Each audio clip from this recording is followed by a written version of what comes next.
محترم سامعین حاضرین پردہ نشین خواتین اسلام، السلام علیکم ورحمۃ اللہ تعالی وبرکاتہ۔ الحمدللہ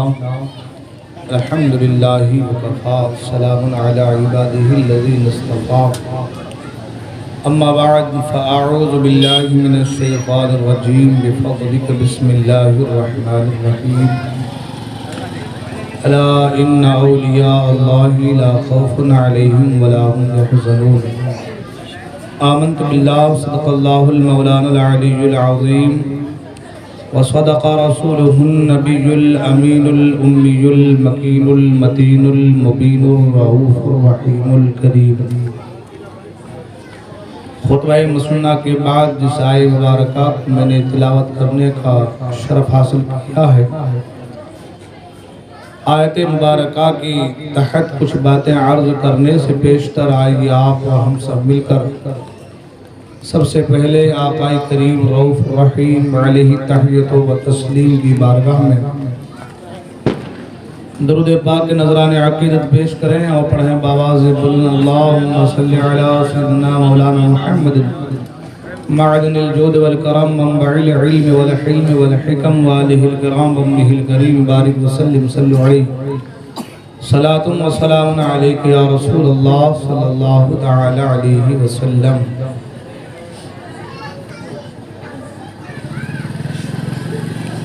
آئیے سب سے پہلے منقبت کے دو تین اشعار پیش کرنے کی سعادت حاصل کر رہا ہوں، توجہ کا طالب ہوں، توجہ کے ساتھ سماعت فرمائیں۔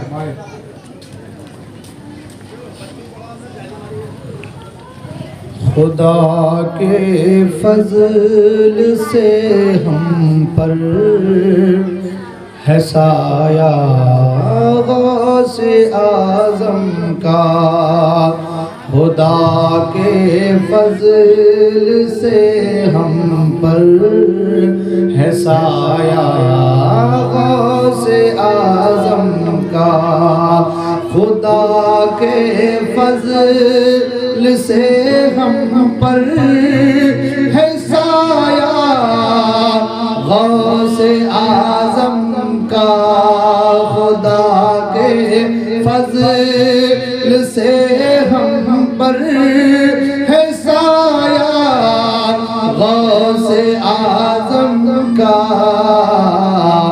ہمیں دونوں جہاں میں ہے سہارا غوث اعظم کا، ہمیں دونوں جہاں میں ہے سہارا غوث اعظم کا، ہماری لاج کس کے ہاتھ ہے بغداد والے کے، ہماری لاج کس کے ہاتھ ہے بغداد والے کے، مصیبت ٹال دینا کام کس کا غوث اعظم کا، مصیبت ٹال دینا کام کس کا غوث اعظم کا، خدا کے فضل سے ہم پر ہے سایہ غوث عزیزو کر چکو تیار جب میرے جنازے کو، عزیزو کر چکو تیار جب میرے جنازے کو، تو لکھ دینا کفن پر نام والا غوث اعظم کا، تو لکھ دینا کفن پر نام والا غوث اعظم کا ہمیں دونوں جہاں میں ہے سہارا غوث اعظم کا فرشتے روکتے کیوں ہو مجھے جنت میں جانے سے فرشتے روکتے کیوں ہو مجھے جنت میں جانے سے یہ دیکھو ہاتھ میں دامن ہے کس کا غوث اعظم کا یہ دیکھو ہاتھ میں دامن ہے کس کا غوث اعظم کا خدا کے فضل سے ہم پر ہے سایہ غوث اعظم کا ہمیں دونوں جہاں میں ہے سہارا غوث اعظم کا اور مریدی لا تخف کہہ کر تسلی دی غلاموں کو مریدی لا تخف کہہ کر تسلی دی غلاموں کو مریدی لا تخف کہہ کر تسلی دی غلاموں کو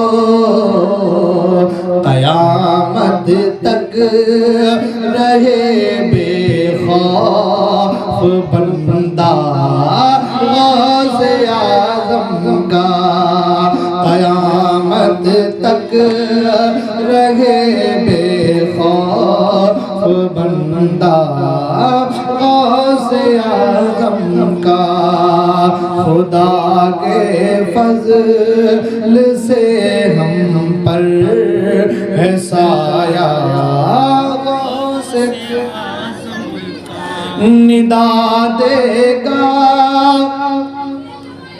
ندا دے گا قیامت میں منادی یوں غلاموں کو ندا دے گا منادی حشر میں یوں غلاموں کو کہاں ہے قادری کر لے نظارہ غوث اعظم کا کہاں ہے قادری کر لے نظارہ غوث اعظم کا خدا کے فضل سے ہم پر ہے سایہ غوث اعظم کا لحد میں جب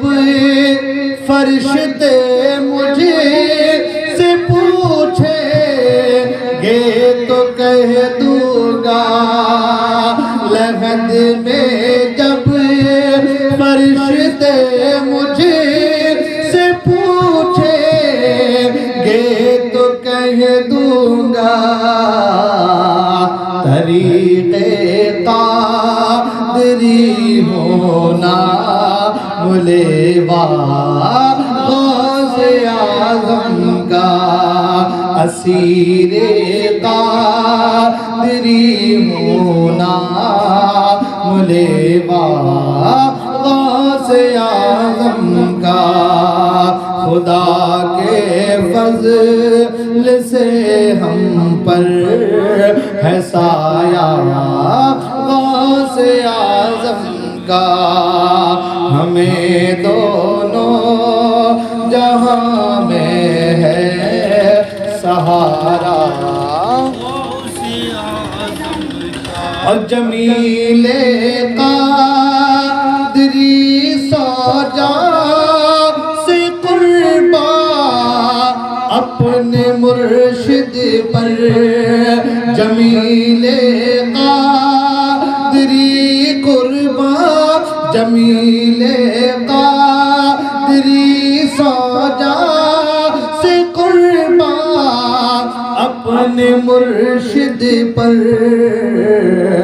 بنایا جس نے ہم جیسوں کو بندہ غوث اعظم کا بنایا جس نے ہم جیسوں کو بندہ غوث اعظم کا خدا کے فضل سے ہم پر ہے سایہ غوث اعظم کا ہمیں دونوں جہاں میں ہے سہارا غوث اعظم کا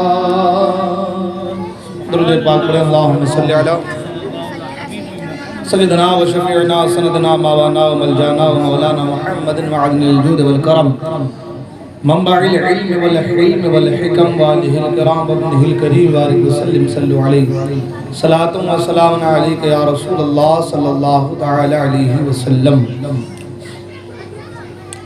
حضرات محترم، مسلسل کئی دنوں سے تقریر، کل 2 جگہ تقریر، پھر آج جمعے میں تقریر، پھر ابھی تقریر، تو آواز بالکل بیٹھ جاتی ہے اور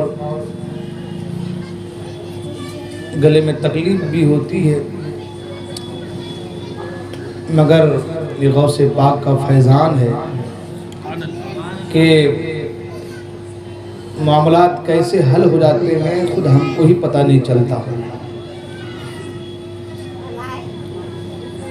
یہ اللہ تبارک و تعالیٰ کا فضل، اس کی عطا ہے کہ اللہ تبارک و تعالیٰ نے اپنے محبوبین کے ذکر کرنے کے لیے، ان کا تذکرہ کرنے کے لیے ہم کو اور آپ کو چنا ہے۔ حضرات محترم، غوث کی محفل ہے، غوث کے دیوانے ہیں اور غوث کی بات ہونی ہے۔ سرکار غوث اعظم دستگیر رضی اللہ تعالی عنہ کی ذات وہ ارفع و اعلیٰ ذات ہے کہ آپ کا دنیا میں آنا باعث برکت، باعث رحمت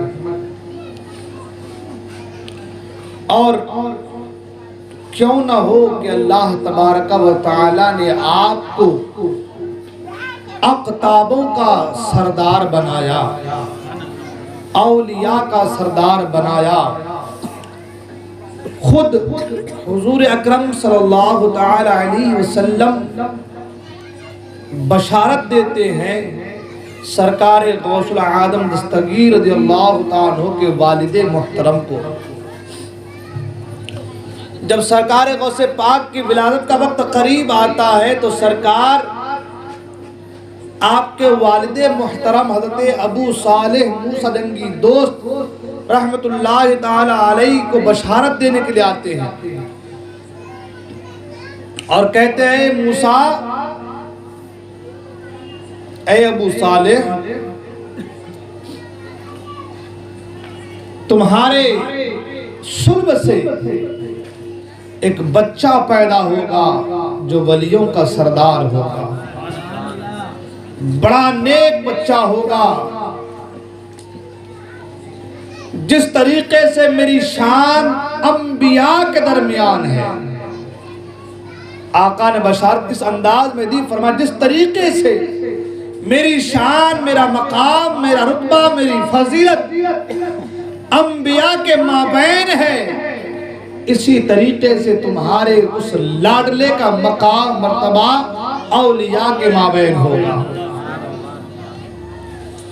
آپ اندازہ لگا سکتے ہیں کہ جس کی پیدائش پر بشارت امام الانبیاء دینے آئے، جن کے آنے کی خبر، جن کے نیک ہونے کی خبر، جس کے ولیوں کے سردار ہونے کی خبر امام الانبیاء عطا فرمائے، امام الانبیاء دے رہے ہو، وہ ہستی کتنی عظیم ہستی ہوگی۔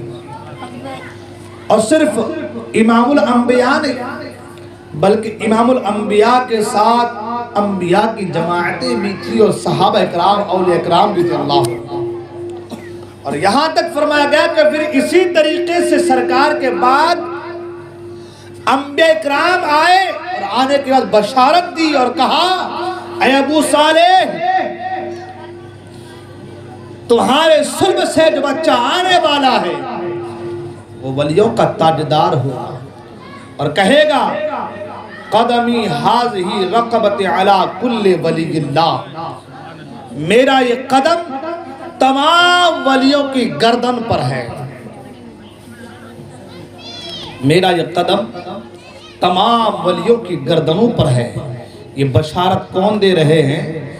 امام الانبیاء دے رہے ہیں اور انبیاء دے رہے ہیں۔ اللہ، حضرت خواجہ حسن بصری رحمت اللہ تعالی علیہ اپنے مریدین کے مابین بیٹھے ہیں اور بیٹھ کر کے مریدین کو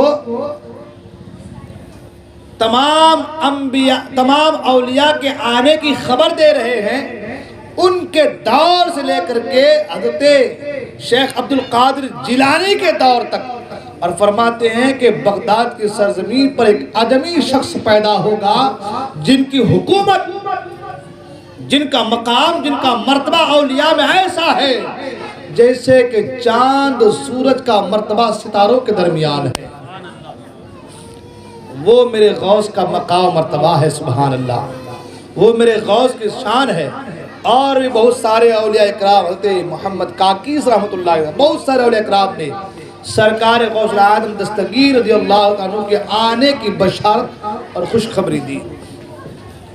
اور آپ جانتے ہیں جس رات سرکار غوث العالم دستگیر رضی اللہ عنہ پیدا ہوئے تو جیلان میں جتنے بھی پیدا ہوئے، بتایا جاتا ہے کہ 1000 بچے پیدا ہوئے یا 100 کا ذکر ہے، خیر جو بھی ہے، جتنے بھی بچے پیدا ہوئے فرمایا گیا کہ وہ سارے کے سارے مرد پیدا ہوئے، یعنی لڑکا پیدا ہوا، کسی عورت کو بھی لڑکی پیدا نہ ہوئی۔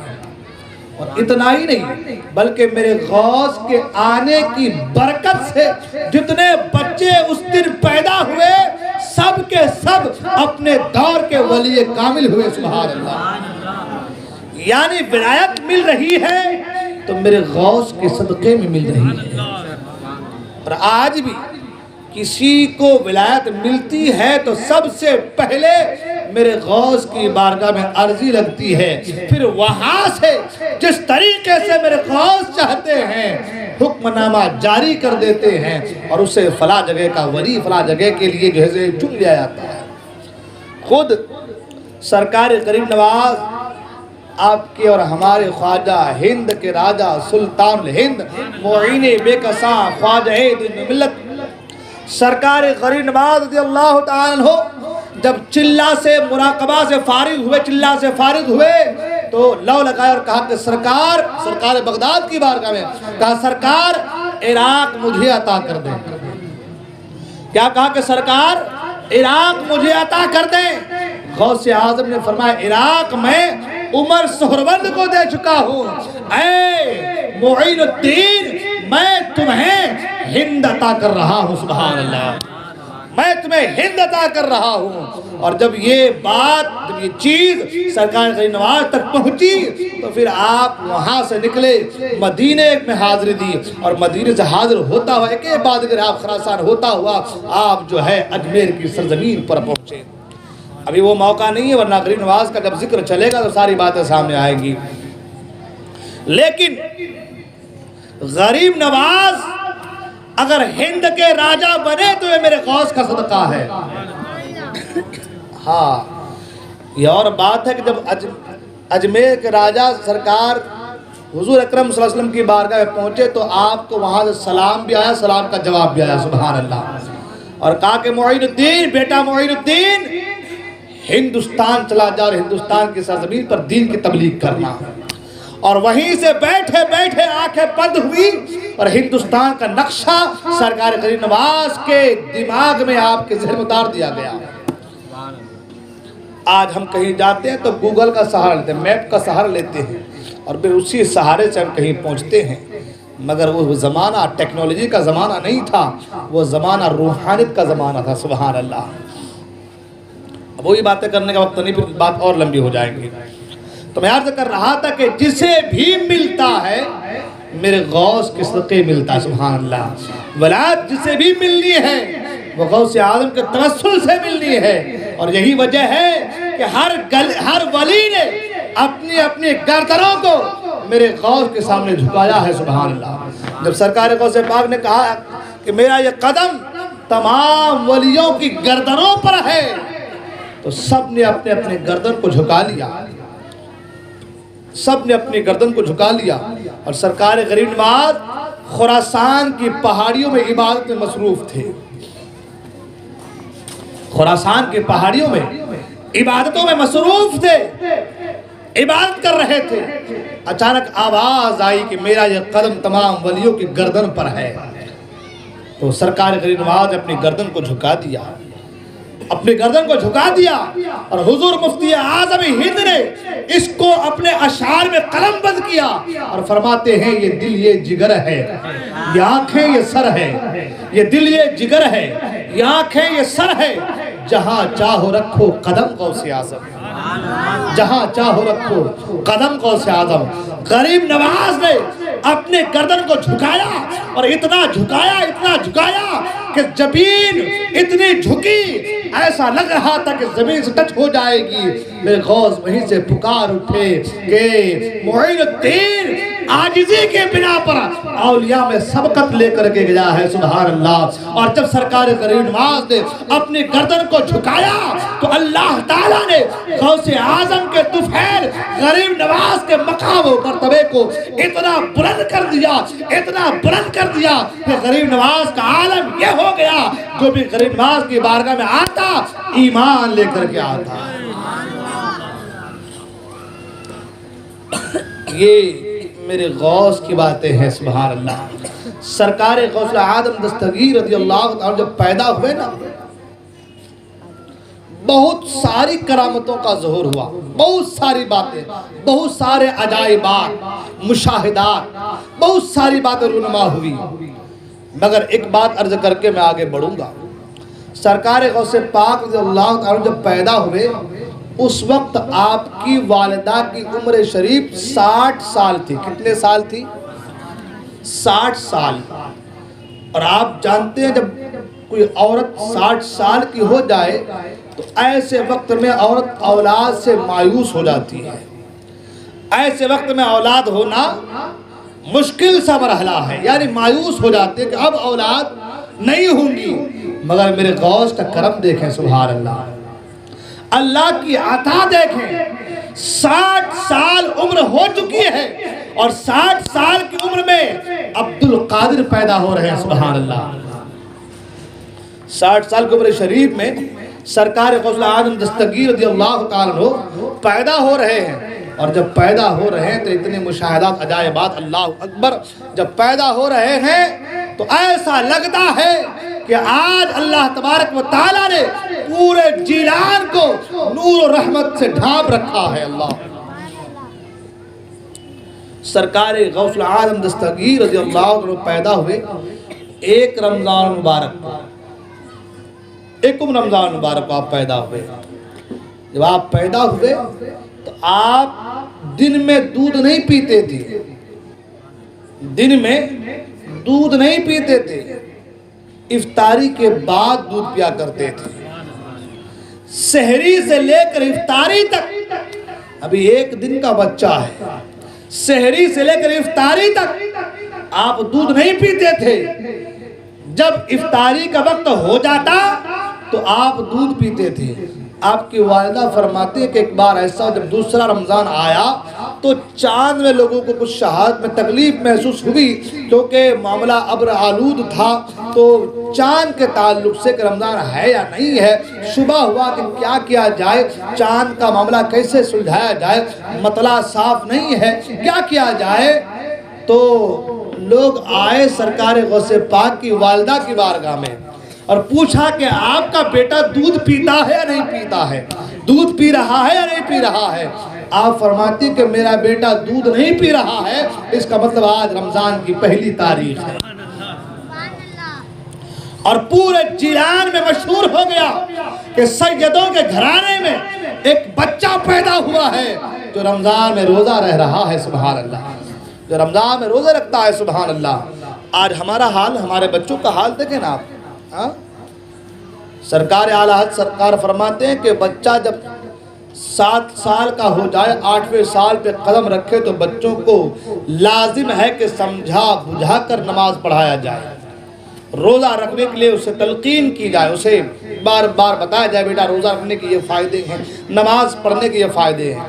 اور جب بچہ 11 سال کا ہو جائے تو فرمایا لازم ہے کہ بچے کو مار کر کے نماز پڑھایا جائے، بچے کو مار کر کے روزہ رکھا جائے۔ اگر روزہ رکھنے میں اسے تکلیف نہ ہو یا کوئی ضرر کوئی پریشانی نہ ہو تو، مگر نماز کے تعلق تو ہے کہ جب 11 سال کا ہو جائے تو بچے کو مار کر کے نماز پڑھایا جائے۔ وہ غوث اعظم ہے، سبحان اللہ، پیدا ہو رہے ہیں تو روزہ رکھ رہے ہیں، پیدا ہوتے ہی رمضان کے مہینے میں روزہ رکھ رہے ہیں۔ آج ہمارے بچوں کا حال یہ ہے، آج ہمارے بچوں کا حال یہ ہے کہ بچہ 11 سال نہیں، بچے کا باپ بننے والا ہے، بچے کا باپ بن چکا ہے، مگر نمازوں کی پابندی نہیں ہے، روزہ نہیں رکھو۔ کیوں حضرات؟ تکلیف ہوتی ہے حضرات، گرمی اتنی حضرات، برداشت نہیں ہوتا مجھے گرمی۔ میرے دوست آج گرمی برداشت نہیں ہوتی، قیامت کی گرمی کے کیا کہو گے؟ قیامت کی گرمی کو برداشت کیسے کرو گے؟ اس تپش کو، اس شدت کو برداشت کیسے کرو گے؟ آج باپ بچے کی محبت میں، آج جو میں بھی کہا، باپ جو ہے بیٹے کی محبت میں، بیٹا میرا تھکا ماندہ آیا ہوا تھوڑی دیر سو لے گا، بیٹا میرا ٹھنڈ کا موسم ہے، بچہ میرا اٹھے گا تو سردی لگ جائے گی، تکلیف ہو جائے گی، بیمار پڑ جائے گا، نہ باپ اٹھا رہا ہے نہ ماں اٹھا رہی ہے۔ ماں بھی کہہ رہی کہ میرے لال کو سونے دو، باپ بھی کہہ رہا ہے کہ میرے بیٹے کو سونے دو، ٹھنڈ کا موسم ہے، ٹھنڈ لگ جائے گی، اور اس طریقے سے اپنے بچے کی زندگی اور آخرت دونوں کو برباد کر رہے ہیں۔ میں نے کہا نا آج جمعہ میں، قرآن اللہ فرماتا ہے زُجِّنَا لِلنَّاسِ حُبُّ الشَّهَوَاتِ مِنَ النِّسَاءِ وَالْبَنِينَ وَالْقَنَاطِيرِ الْمُقَنطَرَةِ مِنَ الذَّهَبِ وَالْفِضَّةِ وَالْخَيْلِ الْمُسَوَّمَةِ وَالْأَنْعَامِ۔ شہوت صرف جنس پرستی کا نام نہیں ہے، شہوت صرف لڑکی کو، کسی غیر عورت کو دیکھنے کا نام نہیں ہے، شہوت صرف کسی عورت کے پیچھے بھاگنے کا نام نہیں ہے، شہوت بہت ساری چیزوں کی ہوتی ہے۔ قرآن نے کہا زُجِّنَا لِلنَّاسِ حُبُّ الشَّهَوَاتِ، شہوت نہیں کہا، شہوات کہا، جمع کا صیغہ کہا۔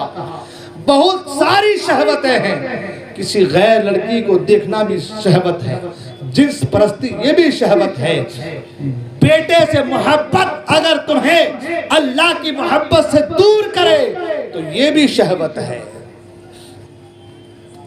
دنیا سج کر سور کر آپ کے پاس آتی ہے، قرآن کہتا ہے زُجِّنَا لِلنَّاسِ، بالکل مسجن کر کے، حب الشہوات، بالکل دنیا کی محبت سج کر سور کر آپ کے پاس آتی ہے، کبھی عورت کی شکل میں، کبھی بیٹے کی شکل میں، کبھی سونے چاندی کی شکل میں، کبھی گھوڑے کی شکل میں، کبھی مال و متاع کی شکل میں۔ آ رہا ہے نا، بچہ ہمارا سو رہا ہے، باپ کو تکلیف ہو رہی ہے، بیٹا میرا ٹھنڈ میں اٹھ جائے گا تو بیمار پڑ جائے گا۔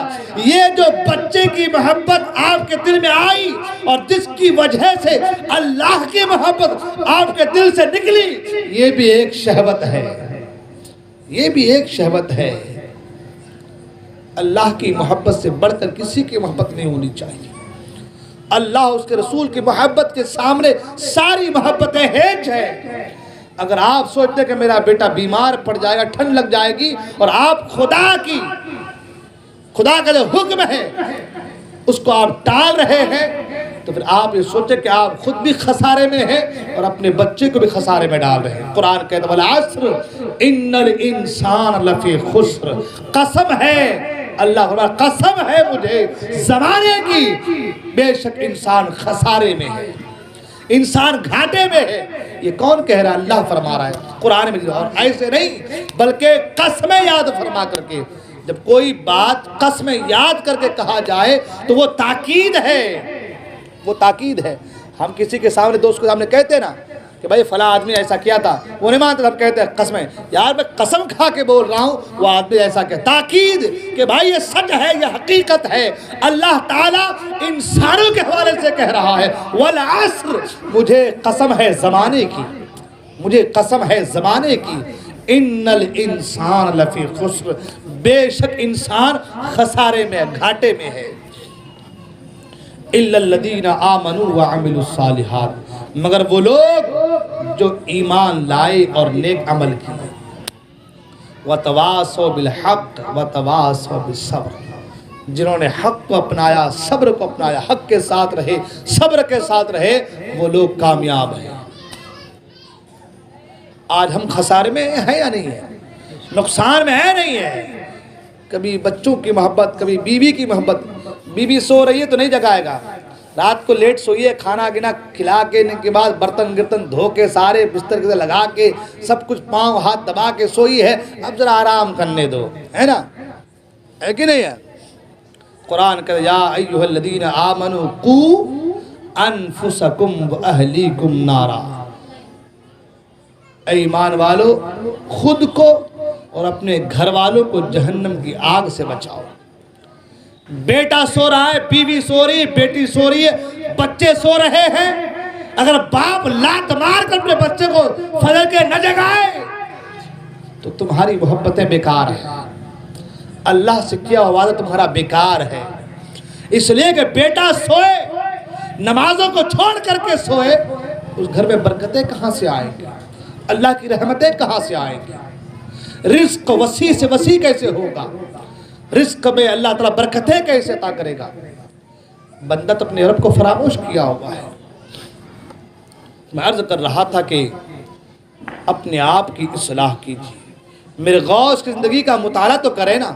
سرکار غوث اعظم دستگیر رضی اللہ تعالیٰ عنہ بچپنے کا ابھی پیدا ہوئے ہیں، مگر روزہ رکھ کر کے دنیا والوں کو بتا رہے کہ لوگوں سنو، میں عام نہیں ہوں، میں اللہ کا خاص ہوں، میں عام بندہ نہیں ہوں، اللہ کا خاص بندہ ہوں، میرا مقام یہ ہے پیدا ہوتے ہی روزے رہ رہا ہوں۔ اب غوث کے چاہنے والے، غوث کے ماننے والے، غوث سے محبت کرنے والے اگر روزہ چھوڑ دے، نماز چھوڑ دے، ذکر چھوڑ دے، تلاوت چھوڑ دے، قرآن پڑھنا چھوڑ دے، تو پھر وہ غوث کا دیوانہ کیسے کہلائے گا؟ غوث کا عاشق کیسے کہلائے گا؟ اس لیے غوث کا عاشق ہونا ہے تو غوث کے بتائے اصولوں پر چلو۔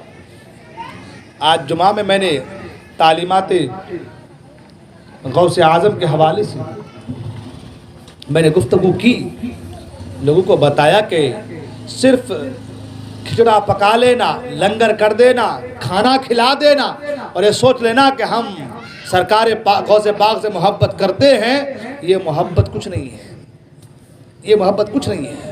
اصل محبت غوث پاک سے یہ ہے کہ آپ کی تعلیمات پر عمل کیا جائے، آپ کے ارشادات پر عمل کیا جائے، آپ کی زندگی کا مطالعہ کر کے اس طریقے سے اپنی زندگی کو گزارا جائے۔ اگر آپ ایسا کر رہے ہیں تو آپ غوث پاک کے سب سے بڑے چاہنے والے، سب سے بڑے عاشق ہیں۔ خیر، بات آئی گئی، ضرور عمل کریں گے نا انشاءاللہ۔ سرکار غوث اعظم دستگیر رضی اللہ تعالیٰ عنہ پیدا ہوئے، دنیا میں تشریف لائے، پورا جیلان جگمگا اٹھا، ہر طرف بات پھیل گئی، سیدوں کے گھر میں ایک بچہ پیدا ہوا ہے جو پیدا ہوتے ہی روزہ رہ رہا، سبحان اللہ۔ جب سرکار غوث پاک پیدا ہوئے، جب پڑھنے کے قابل ہوئے، آپ کو مدرسے میں داخلہ کرایا گیا۔ مدرسے میں آپ پڑھنے گئے، جاتے ہیں مکتبوں میں بچے کو بھیجتے ہیں نا، پہلی بار سرکار غوث پاک مکتب پہنچے اور پڑھانے والے استاد نے کہا کہ بیٹا پڑھو.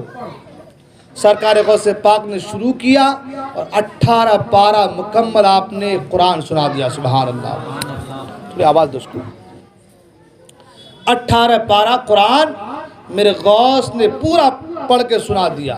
استاد حیران ہیں. بس استاد حیران ہیں. اللہ اکبر. بچہ پہلی بار مدرسے میں آیا ہے اور پہلی بار آنے کے بعد 18 پارہ قرآن سنا رہا ہے. کیا بات ہے؟ اس بچے کے اندر کون سی خاصیت ہے؟ کیا بات ہے؟ استاد نے شیخ عبد القادر جیلانی سے کہا اے بچے بتاؤ تو صحیح، اے عبد القادر بتاؤ تو صحیح کہ تم نے 18 پارے قرآن کہاں پہ یاد کیے، کہاں سے تم نے سیکھے؟ سرکار غوث پاک فرماتے ہیں بات دراصل یہ ہے میری ماں 18 پارے کا حافظ قرآن ہے. میری ماں حافظ قرآن ہے 18 پارے کا. میری ماں روزانہ فجر کی نماز پڑھتی ہے اور فجر کی نماز پڑھنے کے بعد قرآن کی تلاوت کرتی ہے. میں ماں کے پیٹ میں جب ماں قرآن پڑھتی ہے اس کو سنتا ہوں. ماں کے پیٹ میں قرآن سن کے میں نے 18 پارے قرآن یاد کر لیے ہیں. اللہ اکبر. سرکار غوث پاک کی والدہ کی زندگی کا بھی مطالعہ تو کریں. اللہ اکبر. اتنے بڑے اللہ کی ولیہ، سبحان اللہ، اتنی بڑی اللہ کی ولیہ کہ بھائی 18 پارے کے حافظ قرآن ہے. فجر کی نماز پڑھتی ہے، قرآن کی تلاوت کرنے بیٹھ جاتی ہے. صبح کو اٹھتی ہے تو قرآن پڑھتی ہے. رات کو سونے جاتی ہے تو پہلے قرآن کی تلاوت کرتی ہے. آج ہماری ماں اور بہنوں کا حال بھی بڑا عجیب ہے. صبح کو اٹھتی ہے تو پہلے موبائل ہونا چاہیے، رات کو سوتی ہے تو آخر میں سیریل ہونا چاہیے. آج ہماری ماں اور بہنوں کا حال یہ. اللہ اکبر. آج تو یہاں تک بات دیکھنے میں آتی ہے، سننے میں آتی ہے کہ روٹی بھی گوندتی ہے تو موبائل میں سیریل لگا کر کے بالکل رکھ دیتی ہے. ادھر دیکھنا بھی ہوتا ہے، روٹی بیلنا بھی ہوتا ہے، روٹی ڈالنا بھی ہوتا ہے. آج ہماری ماں اور بہنوں کا یہ طرز عمل بن گیا ہے. آج ہماری ماں اور بہنوں کا یہ حال ہو چکا ہے. میں پوچھنا چاہتا ہوں جب مائیں ایسی ہوں گی تو بچہ کیسا ہوگا؟ آج اگر بچے ماں باپ کی باتوں پر عمل نہیں کرتے، آج اگر بچے اپنے ماں باپ کی بات نہیں سنتے، اس کے ذمہ دار ماں باپ ہیں، اس کے ذمہ دار ماں باپ ہیں. آج شادی بیاہ کے موقع کو لے لے آپ، رت جگہ کو لے لے آپ، منگنی کی رسموں کو لے لے آپ، ہلدی کی رسموں کو لے لے آپ. آج حال یہ ہے کہ عورتیں اتنی عریانیت کا شکار ہوتی چلی آ رہی ہیں، عورتیں اتنی عریانیت کا شکار ہوتی چلی آ رہی ہے کہ اللہ کی پناہ. رت جگہ کے نام پر آج اتنی خرافاتیں ہوتی ہے، منگنی کے نام پر آج اتنی بے حیائی کا کام ہوتا ہے. آج جو ہے وہ آپ کیا نہاری بولتے ہیں، اس کو کھلانے کے نام پہ اتنی بے حیائیاں، اتنی عریانیت ہوتی ہے. ہلدی کے نام پر آج اتنی عریانیت ہوتی ہے کہ اللہ کی پناہ. جب عورتیں اس طریقے سے زندگی گزاریں گی تو پھر مجھے بتاؤ کہ بچے کیسے پیدا ہوں گے؟ وہ سرکار کی بیٹی فاطمہ تھی جس کے بال کو بھی کبھی چاند و سورج نے نہیں دیکھا تھا. وہ سرکار کی بیٹی فاطمہ تھی جن کی زندگی کے حوالے سے آتا ہے کہ اللہ اکبر ان کے پردے کا عالم یہ تھا، ان کے پردے کا عالم یہ تھا کہ ایک چادر اوڑھتی تھی اس میں 72 پیبند لگے ہوتے تھے، مگر اس کے باوجود جس میں ناظرین کے ایک بال کو بھی کبھی چاند و سورج نے نہیں دیکھا تھا. آج ہماری ماں اور بہنیں تو کہہ دیتی ہیں کہ ہم حضرت فاطمہ کی کنیزیں ہیں، ان کی خادمہ ہیں، لیکن کبھی زندگی کا مطالعہ کیا کہ فاطمہ کی زندگی کیسی تھی، ان کا طرز عمل کیسا تھا، ان کی عبادتیں کیسی تھی، ان کا شوق سجدہ کیسا تھا، ان کا اٹھنا بیٹھنا کیسا تھا، ان کا کردار کیسا تھا، ان کا طرز عمل کیسا تھا. آج ہمارا حال عجیب سے عجیب تر ہو رہا ہے. آج شادیوں کا حال یہ ہو گیا ہے کہ جب تک شادیوں میں عریانیت نہ ہو جائے وہ شادی نہیں، اسے میت کا گھر کہا جاتا ہے. آج مغربی تہذیب نے ہمارے اور آپ کو اس طریقے سے اپنے شکنجے میں لے رکھا ہے کہ آج غیر جو کہتا ہے ہم اسی پر عمل کرتے نظر آ رہے ہیں. آج غیر کو دیکھ کر کے ہم اپنی زندگی کو گزارنا چاہتے ہیں. آج ہم نے غیروں کو اپنا آئیڈیل بنا کے رکھا ہے، لیکن وہ نبی جس کے تعلق سے قرآن کہہ رہا ہے لقد کان لکم فی رسول اللہ اسوۃ حسنہ، رسول کی زندگی میں تمہارے بہترین نمونہ ہے، رسول تمہارے لیے آئیڈیل ہے، تمہیں معاشرہ کے حوالے سے دیکھنا ہے، تمہیں تجارت کے حوالے سے دیکھنا ہے، تمہیں کاروبار کے حوالے سے دیکھنا ہے، تمہیں نکاح کے حوالے سے دیکھنا ہے، تمہیں آداب گفتگو کے حوالے سے دیکھنا ہے، تمہیں آداب بندگی کے حوالے سے دیکھنا ہے، تمہیں جس فیلڈ کے حوالے سے دیکھنا ہے، وہ ساری چیزیں سرکار کی زندگی میں موجود ہیں۔ لیکن افسوس ہمارا حال کچھ اور ہوتا چلا جا رہا ہے، مغربی تہذیب نے ہمیں اپنے شکنجے میں لے رکھا ہے۔ میں عرض کرنا چاہتا ہوں سرکار غوث پاک کی والدہ ہے، 18 پارہ کی حافظ قرآن ہے، صبح کو اٹھتی ہے تو نماز کے بعد سب سے پہلے قرآن کی تلاوت کرتی ہے، جب نماز کے بعد گھر میں عورت قرآن کی تلاوت کرے اور ساتھ میں بچے بھی قرآن کی تلاوت کرے یا جو ہے شوہر بھی قرآن کی تلاوت کرے یا بیٹا بھی قرآن کی تلاوت کرے، مجھے بتاؤ کہ اس گھر میں بے برکتی کیسے ہو سکتی ہے، اس گھر میں پریشانیاں کیسے قدم جما سکتی ہے۔ میرے آقا فرماتے ہیں جس گھر میں اللہ کا ذکر ہو وہ گھر والے زندہ ہیں، اس گھر کی مثال زندے کی مثال ہے، اور جس گھر میں اللہ کا ذکر نہ ہو وہ گھر والے اس گھر کی مثال مردے کی مثال ہے۔ آج ہمارے گھروں میں فجر کے بعد نہ قرآن کی تلاوت ہوتی ہے نہ ہم نماز جو ہے فجر ادا کرتے ہیں، تو پھر بتاؤ کہ ہمارا گھر مردے کے گھر کی طرح تو نہیں ہے۔ آج ہمارا حال یہی ہو چکا ہے۔ لہذا اے میرے دوستو، اگر تم چاہتے ہو کہ تمہارے گھر میں برکتیں آئے، اگر تم چاہتے ہو پریشانیاں کافور ہو جائے، اگر تم واقعی میرے غوث کے چاہنے والے ہو، اگر تم واقعی میرے غوث کے ماننے والے ہو، تو خدا کی قسم کبھی نمازوں کو ترک نہ کرنا، کبھی نمازوں کو نہ چھوڑنا۔ میرے آقا سرکار ابد قرار صلی اللہ تعالی علیہ وسلم نمازیں پڑھا کرتے تھے، اس طریقے سے پڑھا کرتے تھے کہ آپ کا پاؤں مبارک کھڑے ہونے کی وجہ سے پھول جاتا تھا، آپ کا پاؤں مبارک متوارب ہو جاتا تھا، پھول جاتا تھا۔ سرکار جب نماز میں کھڑے ہو جاتے پاؤں پھول جاتا تھا، مگر مصطفیٰ کریم کھڑے ہیں نماز کے لیے۔ حضرت عائشہ صدیقہ کہتی ہیں یا رسول اللہ صلی اللہ تعالی علیہ وسلم، میرے سرکار آپ پر میرے ماں باپ قربان ہو جائیں، سرکار آپ اتنی بندگی کرتے ہیں، اتنی عبادتیں کرتے ہیں، آپ تو اللہ کے محبوب ہیں، اللہ کے رسول ہیں۔ آقا فرماتے ہیں اے عائشہ، کیا میں اللہ کا شکر گزار بندہ نہ بنوں، کیا میں اللہ کا شکر گزار بندہ نہ بنوں، جسے جو اللہ کا محبوب ہو، جسے اللہ نے اپنا حبیب کہا ہے، جن کی دعا کے حوالے سے ہے، جو دعا مصطفیٰ کر دے اللہ رد نہیں فرماتا۔ اعلیٰ سرکار فرماتے ہیں اجابت کا صحرا، عنایت کا جوڑا، دلہن بن کے نکلی دعائے محمد، دلہن بن کے نکلی دعائے محمد، جن کی دعا کو اللہ تعالیٰ رد نہیں فرماتا، وہ اس قدر عبادتیں کرے، وہ اس قدر نماز پڑھے کہ پاؤں مبارک پھول جائے۔ اور آج نبی کا امتی نمازوں کو چھوڑ دے، آج نبی کا چاہنے والا نمازوں کو ترک کر دے۔ غوث کے چاہنے والوں، غوث کی محفل ہے نا، میرے غوث کی شان کیا ہے سبحان اللہ۔ سرکار غوث پاک خود فرماتے ہیں کہ میں ایک دن میں 24 گھنٹے کے اندر، میرے غوث فرماتے ہیں میں 1000 رکعت نماز نفل پڑھتا تھا، یعنی 15 سال تک روزانہ کنٹینیو میرے غوث 1000 رکعت نماز نفل پڑھا کرتے تھے، ایک پاؤں پہ کھڑے ہو کے قرآن کی تلاوت کیا کرتے تھے، ایک رات میرے غوث پاک جو ہے ایک قرآن ختم کیا کرتے تھے، 15 سال تک میرے غوث پاک روزانہ رات میں ایک قرآن مکمل کیا کرتے تھے۔ اے غوث کے چاہنے والوں، اے غوث کے ماننے والوں، اے غوث کے 11ویں کرنے والوں، اے غوث کے نام پہ میلاد محفلیں سجانے والوں، میں آپ سے پوچھنا چاہتا ہوں کیا میرے غوث نے ہی بتایا تھا کہ نمازوں کو چھوڑ دیا جائے؟ کیا میرے غوث نے یہی کہا تھا لنگر کرنا میرے نام سے مگر نمازوں کو چھوڑ دینا؟ ایسا تو میرے غوث نے نہیں کہا تھا۔ میرے غوث نے تو یہ فرمایا تھا کہ اگر جو سچا میرا مرید ہے وہ میری اتباع کرے گا، اور غوث پاک کی اتباع یہ ہے کہ نمازوں کی پابندی ہو، شریعت کی پاسداری ہو، اللہ تبارک و تعالیٰ کی قربت کے راستے اپنائے جائیں، اختیار کیے جائیں۔ لیکن آج ہمارا حال کچھ اور ہوتا چلا جا رہا ہے۔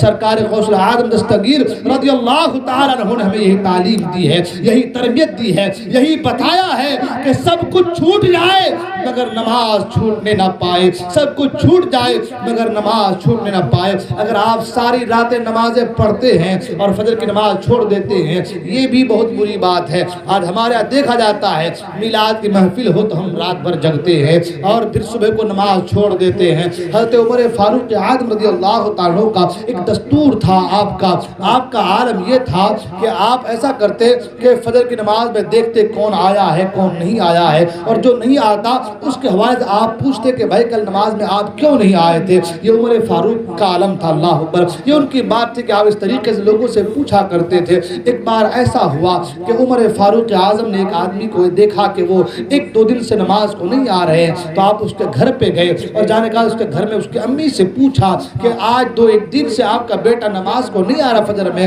وجہ کیا ہے؟ تو ماں کہتی ہے بات دراصل یہ ہے کہ میرا بیٹا رات بھر جو ہے نفل نمازیں پڑھتا ہے، رات بھر نمازیں پڑھتا ہے، جب صبح ہوتی ہے تو میرا بیٹا گھر میں ہی فجر کی نماز پڑھ لیتا ہے اور فجر کی نماز پڑھ کے سو جاتا ہے۔ اللہ اکبر، نماز فجر کو چھوڑتا نہیں ہے، رات بھر عبادت کرتا ہے، فجر کی نماز مسجد میں نہیں آتا، گھر میں ہی پڑھ لیتا ہے اور گھر میں پڑھ کے سو جاتا ہے۔ عمر فاروق اعظم فرماتے ہیں یہ بہتر ہوتا کہ تمہارا بیٹا رات بھر سوتا اور فجر کی نماز مسجد میں آ کر کے پڑھتا۔ وہ رات بھر نماز نفل پڑھنا اور فجر کی نماز کو جماعت سے نہ پڑھنا، یہ بہتر ہے کہ رات بھر سو جائے اور فجر کی نماز جماعت سے مسجد میں پڑھے۔ اللہ اگر آپ مجھے بتائیں کتنی بڑی بات ہے فجر کی نماز کو جماعت کے ساتھ مسجد میں پڑھنا۔ آج ہمارا حال کچھ اور ہو چکا ہے، ہم نمازوں کو چھوڑ رہے ہیں، رات بھر جگ رہے ہیں اور فجر کی نمازوں کو چھوڑ دیں۔ آج ایک یہ بہانہ بھی بنایا جاتا ہے، میں ماں کی خدمت کرتا ہوں اس لیے نماز نہیں پڑھتا ہوں، میں باپ کی خدمت کرتا ہوں اس لیے نماز نہیں پڑھتا ہوں، میں اپنے بچوں کے پاس رہتا ہوں نماز نہیں پڑھتا ہوں۔ عورتیں کہتی ہیں بچوں کو گود لیتی ہوں، بچوں کو سلاتی ہوں، پیشاب کر دیتا ہے نماز نہیں پڑھ پاتی ہوں۔ یہ سارے بہانے یہی کے یہی ہے، اللہ کی بارگاہ میں بہانے نہیں چلیں گے، یہ کوئی بہانہ آپ کا نہیں چلے گا۔ اللہ تعالیٰ نے آپ کو پیدا کیا ہے اپنی بندگی کے لیے، اپنی عبادت کے لیے۔ فرمایا وما خلقت الجن والانس الا لیعبدون، ہم نے جنات و انسانوں کو اپنی بندگی کے لیے پیدا کیا ہے، اپنی عبادت کے لیے پیدا کیا ہے۔ آپ دنیا میں آئے ہیں اللہ کی بندگی کرنے کے لیے، آپ دنیا میں آئے ہیں اللہ کی عبادت کرنے کے لیے۔ جس کام جس مقصد کے تحت آپ آئے ہیں اگر وہی مقصد فوت ہو جائے تو سمجھیں کہ آپ پھر ناکام و نامراد ہیں۔ اگر آپ چاہتے ہیں آپ کامیاب ہوں تو پھر آپ کو مقصد حیات کو سمجھنا ہوگا۔ مقصد حیات یہ ہے اللہ نے اپنی بندگی کے لیے پیدا کیا ہے تو اللہ کی بندگی کی جائے، نمازوں کی پابندی کی جائے، برائیوں سے اپنے آپ کو بچایا جائے۔ بات بڑی لمبی ہوتی چلی جا رہی ہے، میں سرکار غوث اعظم دستگیر رضی اللہ تعالیٰ کے حوالے سے بات کر رہا تھا۔ میرے غوث کی کیا شان ہے سبحان اللہ، بچپنے کا عالم ہے تو یہ ساری باتیں ہیں سبحان اللہ۔ پیدا ہوئے تو کرامتوں کا ظہور ہے، پیدا ہو رہے ہیں تو کرامتوں کا ظہور ہے۔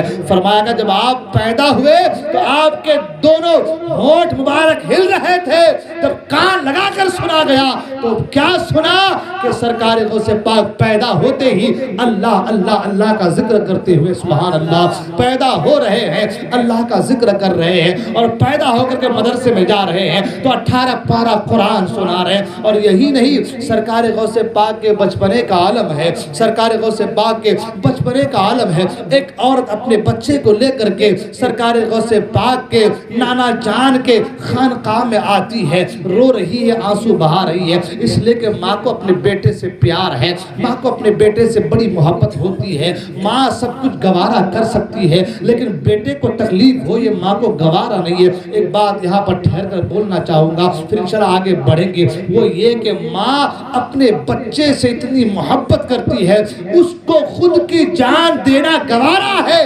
لیکن بچے پہ تکلیف آئے اسے گوارا نہیں ہے۔ ایک یہ ماں کی ممتا ہے، ماں کی محبت ہے۔ ذرا سوچو تو صحیح، وہ خدا تو 70 ماؤں سے زیادہ بندوں سے محبت کرنے والا ہے، جو 70 ماؤں سے زیادہ اپنے بندوں سے پیار کرنے والا ہے، اس خدا کی بارگاہ میں ہم سر کو نہیں جھکا کر کے اس سے ہم روبرداری کر رہے ہیں، اس سے دور بھاگ رہے ہیں۔ جو 70 ماؤں سے زیادہ محبت کرے اس سے اگر بندہ دور بھاگے تو مجھے بتاؤ کہ وہ خسارے میں ہے یا نہیں ہے، وہ نقصان میں ہے یا نہیں ہے۔ اللہ تو قرآن مجید میں ارشاد فرماتا ہے یا ایھا الانسان ما غرک بربک الکریم، اے بھاگے ہوئے انسان، کس چیز نے تجھے اپنے کریم رب سے دور رکھا ہے؟ کس چیز نے تجھے اپنے کریم رب سے دور رکھا ہے؟ کس چیز کی وجہ سے اپنے رب سے دور ہوتا چلا جا رہا ہے؟ کیا کائنات میں، پوری دنیا میں، یہ ارض و سما میں اس پاک پروردگار سے زیادہ بھی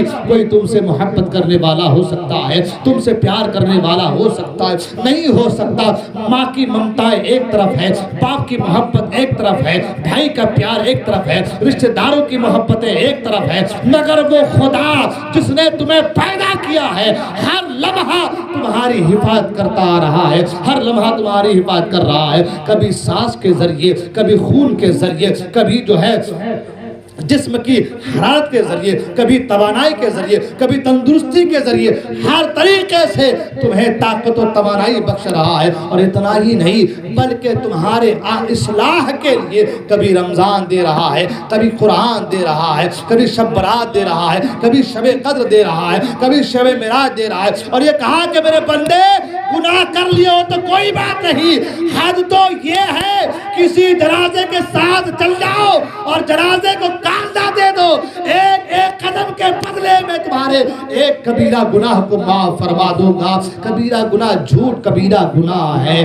جھوٹ کبیرہ گناہ ہے، زنا کرنا کبیرہ گناہ ہے، کسی کو دھوکہ دینا یہ کبیرہ گناہ ہے، اللہ کو شراب پینا کبیرہ گناہ ہے۔ ایک قدم چلو جنازے کو کاندھا دے کر کے، ایک کبیرہ گناہ معاف فرمایا گیا۔ اگر تم نے 40 قدم چلے تو تمہارے 40 کبیرہ گناہ معاف ہیں۔ میں پوچھنا چاہتا ہوں کہ اللہ تعالیٰ اپنے بندوں کی اصلاح کے لیے کیا کیا طریقہ اختیار کر رہا ہے؟ کبھی شب معراج دے رہا ہے، کبھی شب برات دے رہا ہے۔ میرے بندے سال بھر گناہ کیا، یہ شب برات دے رہا ہوں، اس رات میں دل کھول کر میری بندگی کر لے، تیرے سارے گناہوں کو معاف فرما دوں گا۔ کبھی شب قدر عطا کر رہا ہے، میرے بندے تجھ سے خطائیں ہو گئی ہے، تجھ سے گناہ ہو گیا ہے، کوئی بات نہیں، توبہ کر لے، میری بارگاہ میں آ جا، آج کی رات دل کھول کے میری بندگی کر لے، توبہ کر لے، میں تیرے سارے گناہوں کو معاف فرما دوں گا۔ اللہ اکبر۔ کسی نے کہا رحمت حق بہانہ می جوجد، اللہ کی رحمت بہانہ تلاش کرتی ہے، میرے بندے کو کیسے بخشا جائے، کیسے گناہوں کو معاف کیا جائے، لیکن بندہ ہے کہ اپنے رب کی بارگاہ سے دور ہوتا چلا جا رہا ہے۔ میرے دوست میں آپ سے اتنا کہوں گا کہ اپنے رب کی بارگاہ میں جبین کو جھکا دو، نمازوں کی پابندی کرو، اسی میں ہماری آپ کی ہم سبوں کی بھلائی ہے۔ اللہ اکبر۔ سرکار غوث العالم دستگیر رضی اللہ تعالیٰ کے بچپنے کا عالم ہے۔ ایک عورت اپنے بچے کو لے کر کے جو ہے آپ کے نانا جان کے خانقاہ میں آئی ہے اور آنے کے بعد رو رہی ہے۔ سرکار غوث پاک کے بچپنے کا عالم ہے، قریب آئے، پوچھا ہے عورت کیوں رو رہی ہو، رونے کی وجہ کیا ہے، کس لیے رو رہی ہو؟ وہ عورت کہتی ہے آپ کے نانا جان کے پاس آئی تھی، میرا ایک ہی چراغ ہے، آپ کے نانا جان کے پاس آئی تھی، میرے شوہر کا انتقال ہو چکا ہے، میرا شوہر اس دنیا میں نہیں ہے، میرا بیٹا بیمار ہوا، میں نے سوچا کہ آپ کے نانا جان کے پاس لے کر کے آؤں، آپ کے نانا جان دم کر دیں تاکہ میرا بیٹا اچھا ہو جائے۔ میں اپنے بچے کو لے کر کے آپ کے نانا جان کے پاس آ رہی تھی، راستے میں میرے بیٹے نے دم توڑ دیا ہے، راستے میں میرے بیٹے نے دم توڑ دیا ہے، اب میں راستے میں بیٹے نے دم تو توڑ دیا ہے مگر میں پھر بھی لے کر کے آئی اس آس میں کہ آپ دعا فرما دیں گے، اس لیے لے کر کے آئی، رو رہی ہوں۔ اللہ اکبر۔ سرکار غوث پاک فرماتے پھر تم نے کیا کہا؟ کہا آپ کے نانا جان نے کہا کہ عورت چلی جا، تمہارے بیٹے کا یہاں کچھ نہیں ہو سکتا، چلی جا، اللہ کی مرضی منشا یہی ہے، اس لیے رو رہی ہوں، آپ کے نانا جان کی باتوں کو سن کے رو رہی ہوں۔ سرکار غوث پاک فرماتے ہیں جاؤ میں جواب تمہیں سکھاتا ہوں، یہ جا کر کے کہنا مگر میرا نام نہ کہنا، جا کر کہنا کہ حضور اگر ایسا معاملہ ہوتا تو آپ کے پاس آتی کیوں تھی، آپ کے پاس آئی اس لیے ہوں تاکہ مرادیں مل جائے، آپ کے وسیلے سے تمنا آرزویں پوری ہو جائے۔ عورت جاتی اور کہتی ہے، عورت جا کر کے کہتی ہے کہ حضور اگر ایسا ہی معاملہ تھا تو آپ کے پاس آنے کی وجہ آپ کے پاس میں کیوں آتی، آئی ہوں تو کچھ کر دیں، دعا کر دیں۔ آپ سمجھ گئے کہ یہ سارا کا معاملہ جو ہے سرکار غوث العالم عبد القادر نے سکھایا ہے۔ اللہ اکبر۔ نانا جان کہتے ہیں کہ عمر چھوٹی ہے لیکن بات بڑی بڑی کرتا، کہتے ہیں عورت جا، میں نے تمہیں کہہ دیا نا، اللہ کی مرضی یہی ہے، تقدیر یہی ہے، جا چلی جا۔ عورت رو رہی ہے اور کہہ رہی ہے کہ اے بچے، اے عبد القادر، آپ کے نانا جان نے کہا کہ کچھ نہیں ہو سکتا، مرضی مولا یہی ہے۔ اللہ پر سرکار غوث پاک کے بچپنے کا عالم ہے، آپ کو جو ہے اس عورت پر رحم آ جاتا ہے اور آپ کہتے ہیں اے فلاں تو کہہ رہی تھی کہ تیرا بیٹا انتقال کر چکا ہے، دیکھ تو کپڑا ہٹا کے وہ تو حرکت کر رہا ہے، وہ تو ہل رہا ہے، تمہارا بچہ تو زندہ ہے۔ جب اس عورت نے کپڑا ہٹایا تو کیا دیکھا؟ واقعی یہ بچہ ہل رہا ہے، بچہ ہل رہا ہے، بچہ کھیل رہا ہے۔ اللہ اکبر! ادھر بچہ ہلنا شروع ہوا، حرکت کرنا شروع ہوا، بچہ کھیلنے لگا۔ ادھر حضرت عبداللہ سومئی باہر آئے، کیا دیکھا کہ جو بچہ قضاء الہی سے جس کی روح قبض ہو چکی تھی وہ بچہ کھیل رہا ہے۔ اللہ اکبر!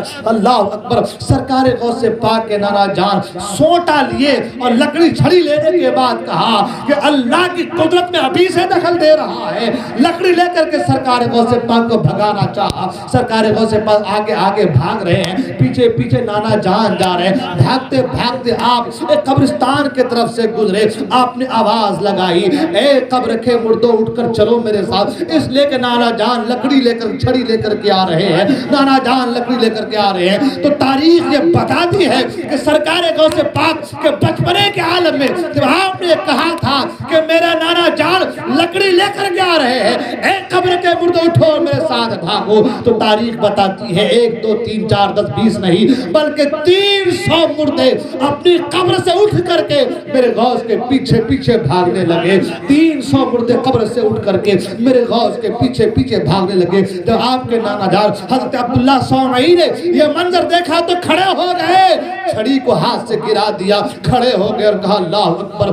آپ نے آواز دی، اے بیٹے میرے قریب آ جاؤ، اللہ نے جو مقام جو مرتبہ جو فضیلت تمہیں بخشی ہے ہم اس تک نہیں پہنچ سکتے، اے عبد القادر واپس آ جاؤ۔ اللہ اکبر! سرکار غوث پاک کے بچپنے کا یہ عالم ہے، سرکار غوث پاک کے بچپنے کا یہ عالم ہے۔ مردوں کو حکم دے رہے ہیں، مردوں سے کہہ رہے ہیں، اے قبر میں سونے والے مردوں اٹھ جاؤ اور بھاگو میرے ساتھ کہ میرے نانا جان آ رہے ہیں۔ جن کی حکومت مردوں پر چل رہی ہو، جن کی حکومت مردوں پر ہو، اس غوث کے شان کے کیا کہنے، سبحان اللہ، ان کے مقام کے کیا کہنے، ان کی فضیلت کے کیا کہنے، ان کے مراتب کے کیا کہنے۔ ہم اور آپ بڑے خوش نصیب ہیں، ہم اور آپ بڑے خوش نصیب ہیں، اس لیے کہ سرکار غوث اعظم دستگیر رضی اللہ تعالیٰ عنہ کی محفل کو ہم نے سجایا ہے، ان کی محفل میں ہم حاضر آئے ہیں۔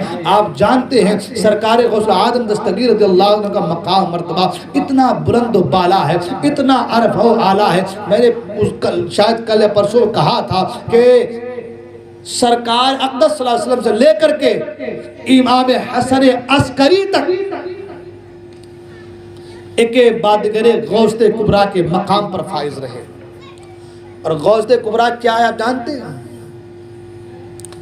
غوث کبریٰ کا مقام اللہ اکبر، نظام قدرت کے چلانے کے لیے، دنیا کے نظام کو چلانے کے لیے اللہ تعالیٰ اپنے بندوں کو چن لیتا ہے۔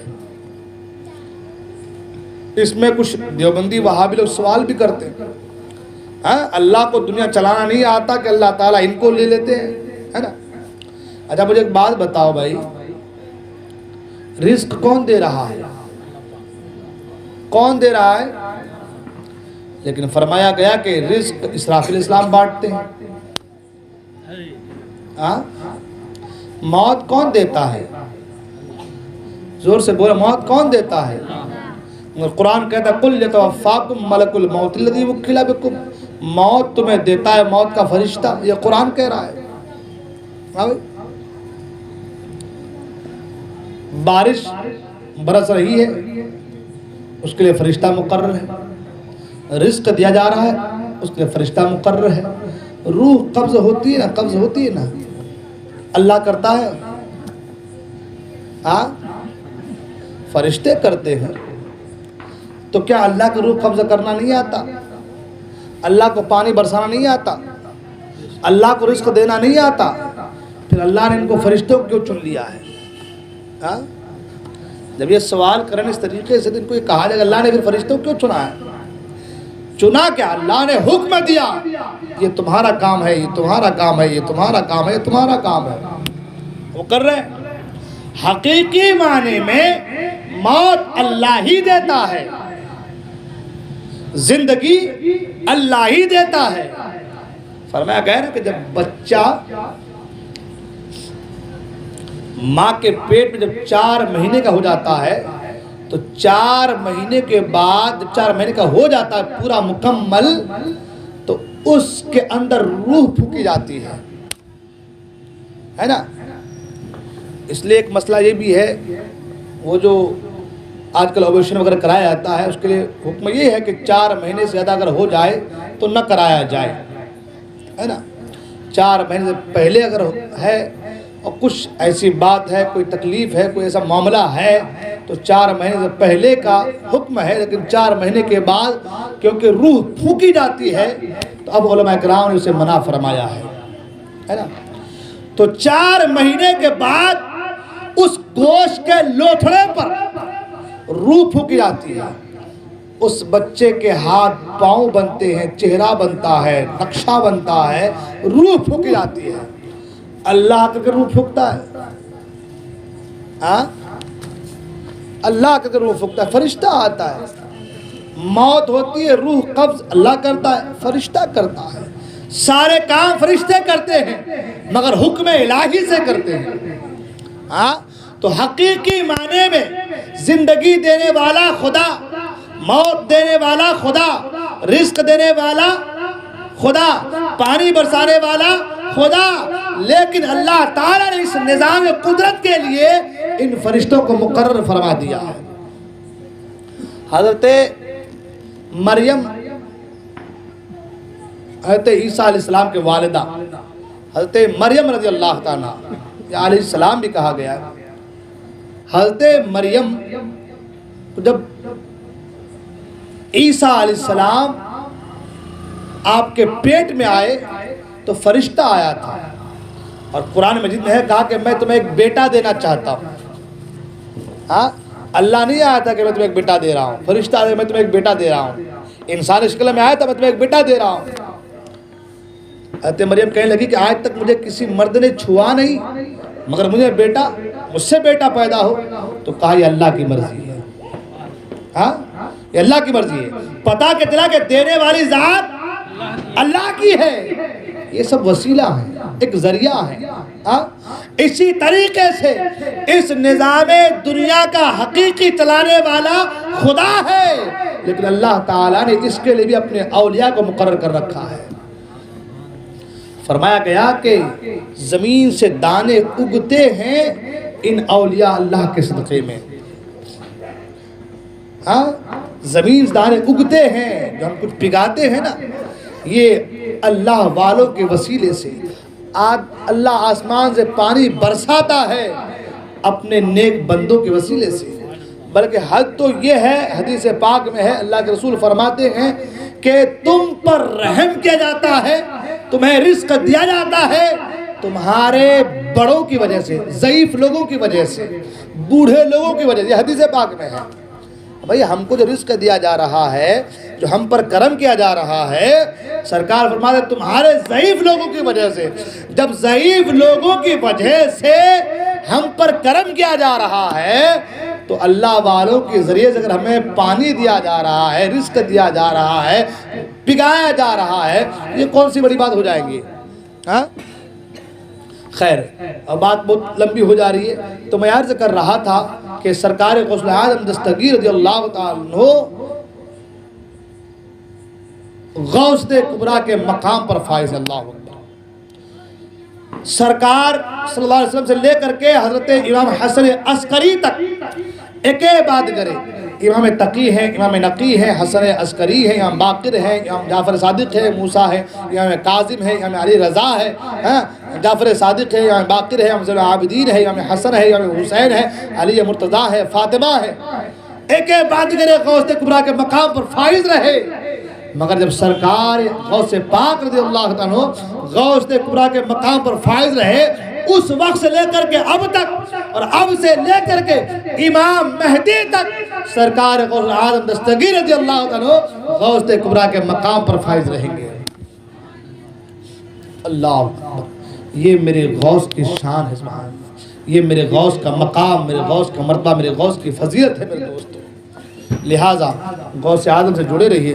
تقریر 1 گھنٹے کے اوپر ہو گئی، پھر انشاءاللہ کل بھی گفتگو کریں گے، آواز تھوڑی ساتھ نہیں دی، کل انشاءاللہ گفتگو کریں گے۔ پھر بولنے کوئی غلطی میں توبہ کرتا ہوں، استغفر اللہ ربی من کل ذنب واتوب الیہ، لا الہ الا اللہ محمد رسول اللہ صلی اللہ علیہ وسلم۔ السلام علیکم ورحمۃ اللہ وبرکاتہ۔